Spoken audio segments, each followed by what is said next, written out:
Har'a gara paarkii qofa otoo hin taane gara qaroominaatti adeemna. Laga taanee laga waliin dhangalaana. Awaash.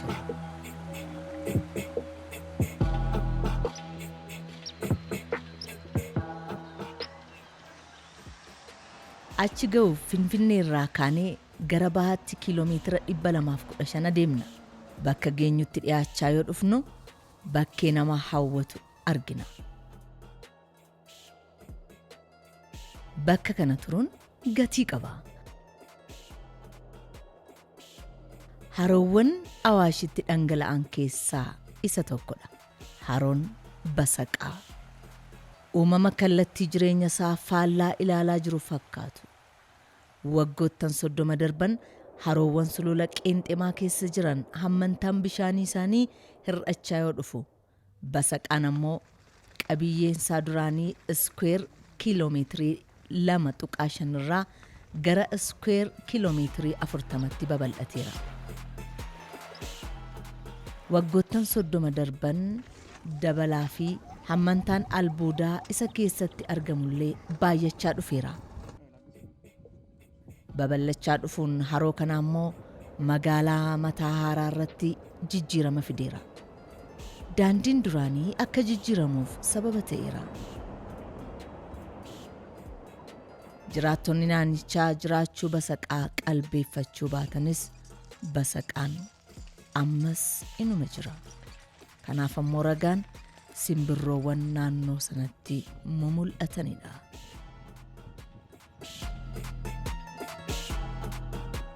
Gosoota simbirroo kan akka lagalixxuu, handoolessa, risaa, allaattii abbaa fardaa, jinnii boodaa, laakama, xirxirree fi loocallee faatu marsee argama.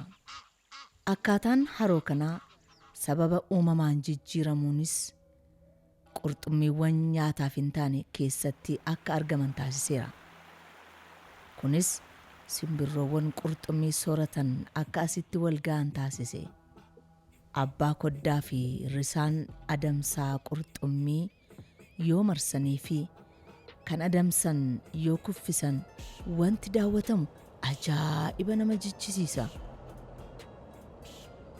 Basaqaan haroo tajaajila biroof oolu miti, garuu of eegee miidhagee bakka bashannanaa ta'eera.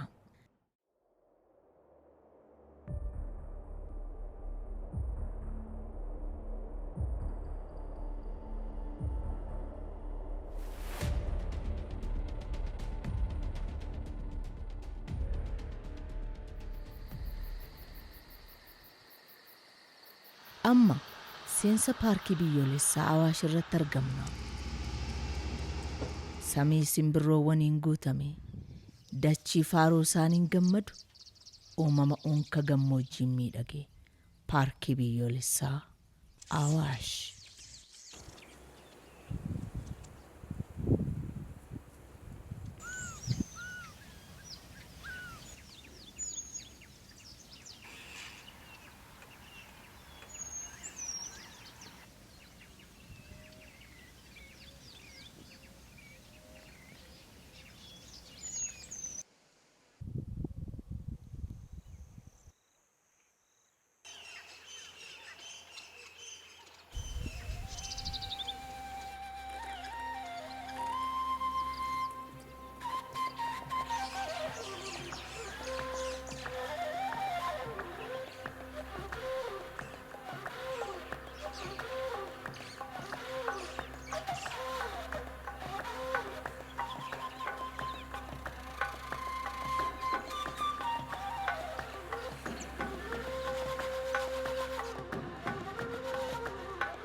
Paarkiiwwan Itoophiyaa keessatti argaman keessaa 5 sulula qeenxemaa keessatti argamu. Paarkiin Awaashis sulula qeenxemaa guddicha keessatti lafa bal'aa mukkeen laaftootiin faayamedha.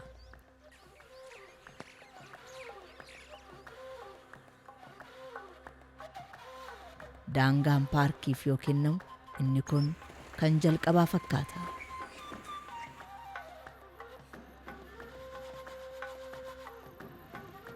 abdii laga Awaashiin paarkii Awaash faaya Afrikaa kan ta'e saallaa dabalatee bineeldota harma hoosisan 81 of keessaa qaba.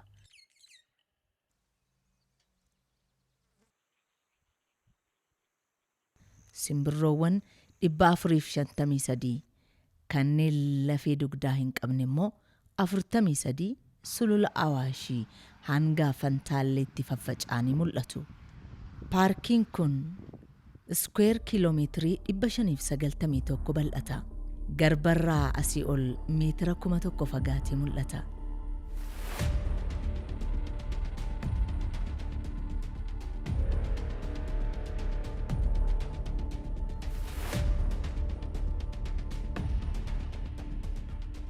Dirreen sulula Qeenxemaa inni bal'aan naannoo paarkii kanaatii eegala.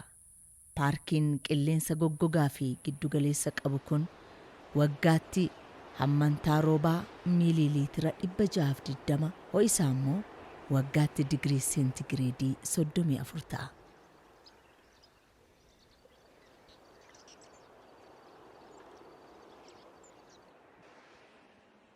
Seensa paarkichaatii eegaltanii kanneen akka saallaa, hiddii Awaash, karkarroo, gadamsa xiqqaa fi gooljii daawwachuu dandeessu. Galgalaa fi darbee ammoo guyyaadhaan leenca, abboo shammaanee fi qeerransa ni argitu.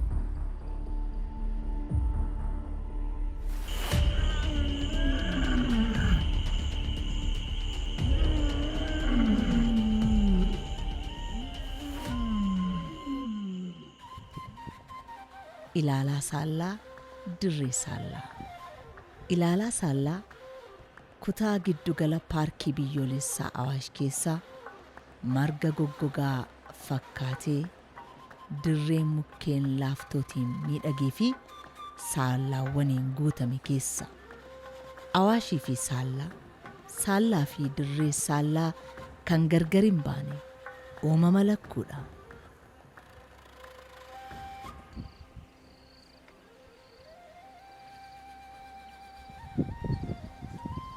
Saallaan miilla isaa dhedheeraa fi faana isaa babal'aan gargaaramee tibba lafti goggogaallee kiiloomeetira hedduu qaxxaamuree deemuun lubbuu isaa tursiisa. Afrikaa bahaatti iccitiin eenyummaa isaa tursiisee barootatti dabarse isa kana.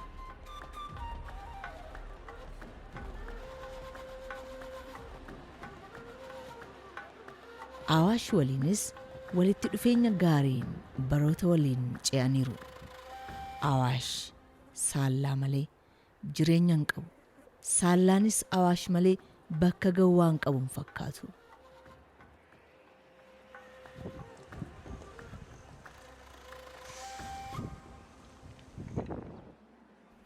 Ilaalaa saallaa bakka diriiraa saallaan guutamedha.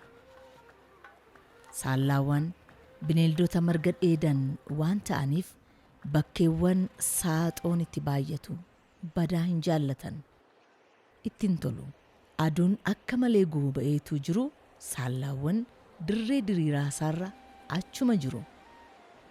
Akka waan gaanfi isaanii waaqlaaleen sun gaaddisa aduuf isaanii ta'utti saallaawwan warri kormi dheerina seentimeetira 115 hanga 125 qabu. Ulfaatina qaamaa immoo kiiloogiraama 176 ni qabu. Yeroo tokko tokkos hanga kiiloogiraama 200 ulfaatu. Saallaa kormaa fi dhaltuu gidduu ulfaatina qaamaatiin garaagarummaan baay'een hin jiru.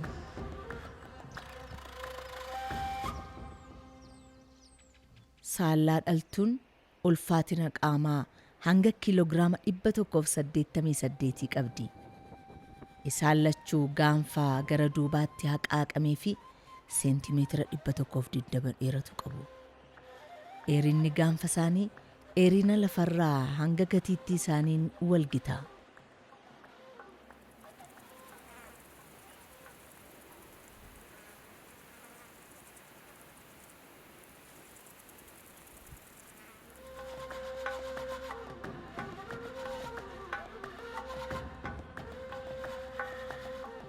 Saallaan awwaayii dirree Afrikaa bahaa ayyaana ilaalaa saallaati.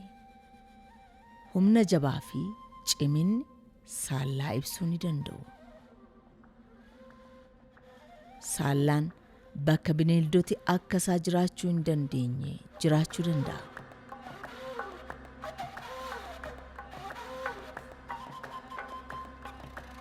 Kanas kan godhan aduun ba'uu isheetiin dura gara dheediinsaatti bobba'uun fincaan isaanii qusatanii ho'inni qaama isaanii kan idileen ol akka ta'u gochuun ho'a qaama isaaniitii ba'u ukkaamsanii hambisuuniitii fi dandeettii uumamaan kennamee fi kan birootti fayyadamuudhaani.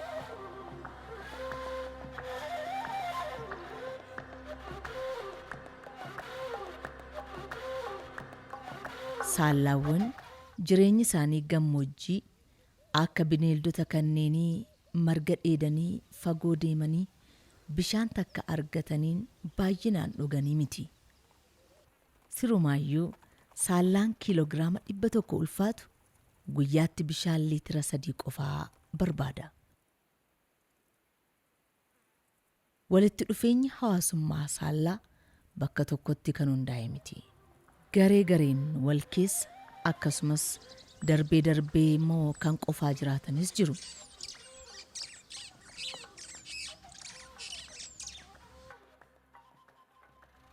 Garee tokko keessa kormaa, dhaltuu, jabbilee waliin jiraatu. Walitti hidhamiinsi hawaasummaa isaanii kun bakkeewwan gammoojjii dandamatanii akka waliin jiraataniif isaan gargaara. Saallaawwan gaanfa Afrikaa keessaa paarkiiwwan adda addaa keessa jiraatanis jiruu fi jireenyi isaanii wal fakkaata. Saallaawwan gareedhaanis ta'e kan qaxanaa tokko keessa jiraatan sochii qaamaan mataa raasuunii fi gurra qeensuun mallattoo walii kennuu walii galu. Gooroorra dhaabbatanis naannoo isaanii daawwatu.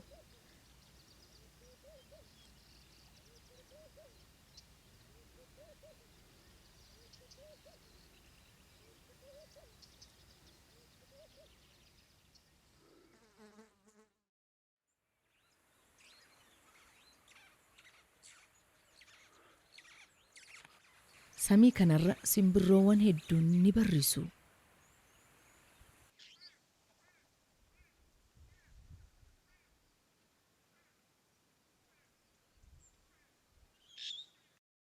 Awaash bakkee mijataa simbirroowwaniiti.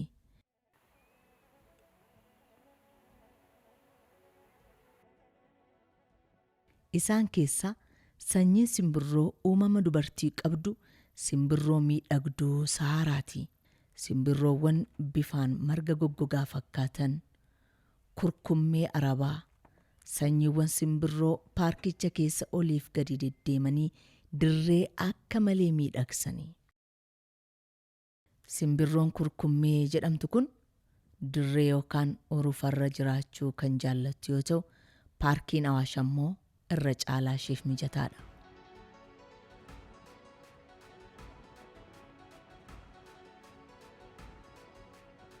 Bakkee margaan guutame kana keessa oliif gadi deemuun kuruphisa, awwaannisaa fi boombii funaantee nyaatti.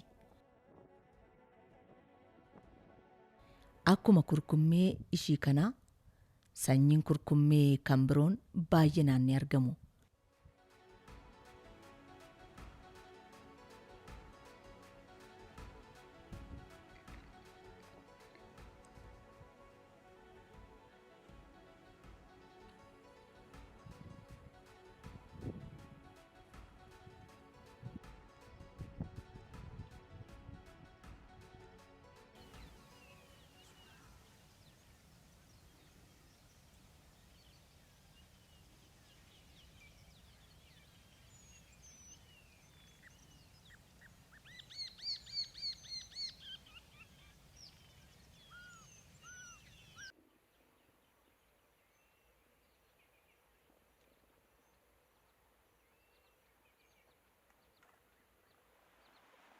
Laga Awaashin kan lubbuu horate paarkii Awaash qofaa miti.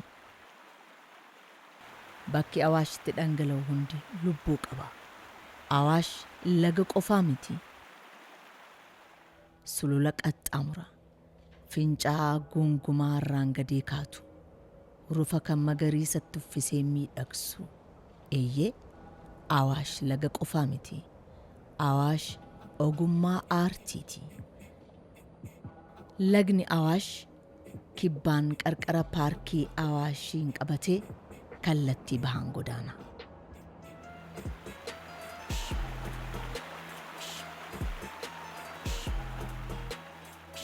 Bakkee paarkicha qaxxaamuru kanatti sululawwan ija namaa hawwatan haadhee walitti bu'iinsa kattaa fi bishaanichaan yadaloo gurra namaatti tolu uumee bakkeewwan magariisaa mukkeeniin guutaman hundeessee utuu addaan hin citin ni dhangala'a.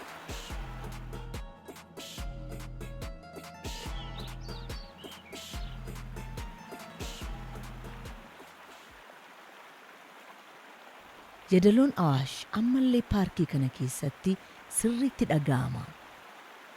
Bakka kana keessa yadaloo meeshaa muuziqaa miidhagaan dabaalame dhaggeeffachaa guyyaas ta'e halkaniif bakka boqottaniif tasuma hin yaadda'inaa. Loojiin Awaash finca Awaash gubbaarratti argama. Oolmaa keessan guyyaatiin paarkicha daawwattanii gammachuu qalbii keessaniif ammoo weedduu uumamaa dhaggeeffachaa as turtu.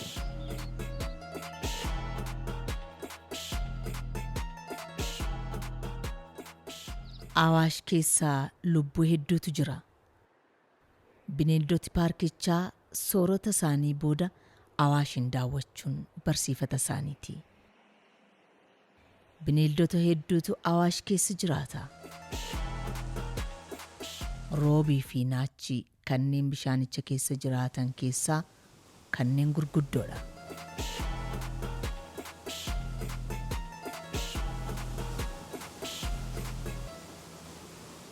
Naachawwan bishaan loojii Awaash fuulduraan asii gadi dhangala'u qarqaratti ba'anii yoo aduu qaqqaammatan isaan mul'atani naachota naayilirraa xixiqqaadha. Garuu amalaan baay'ee dheekkamoodha.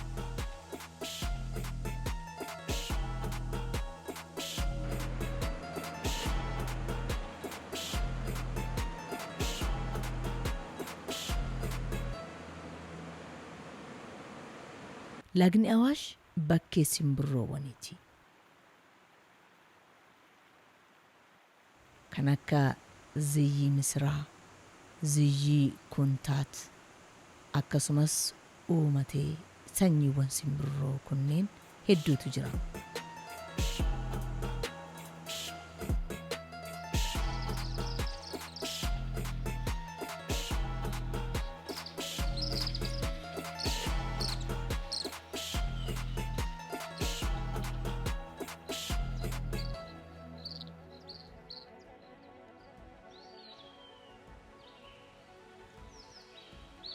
Akkasumas uumatee sanyiiwwan simbirroo kunneen hedduutu jira.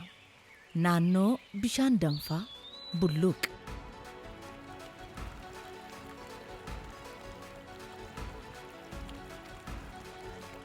Bakki kun bishaan danfaa uumamaan namaa fi bineeldotaaf arjoomuusaa agarsiisa.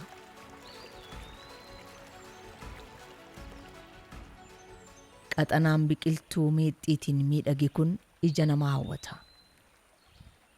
Bakka kanatti xinnuma akka dukkanaa'u yoo ta'e lafti yoo dhi'e jechuu keenya unki bishaan danfaa lafa keessaa burqu bakkicha jannata lafarraa fakkeessee bineeldoti adamsanii fi adamsamanis akka waan adbaariin bakkichaa isaan waametti booji'amaniitu bakkicha taa'u.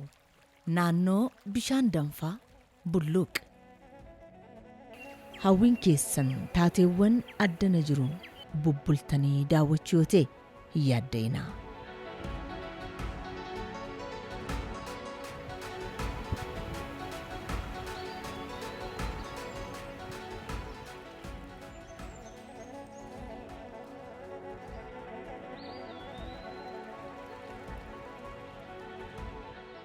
Qe'ee bishaan danfaan bileen jiru kun bakka dukkaana dhaabbatan waan qabuuf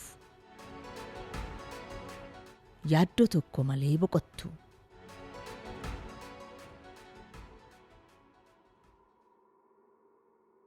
Bishaan danfaa kanaan qaama diddiriirfattanii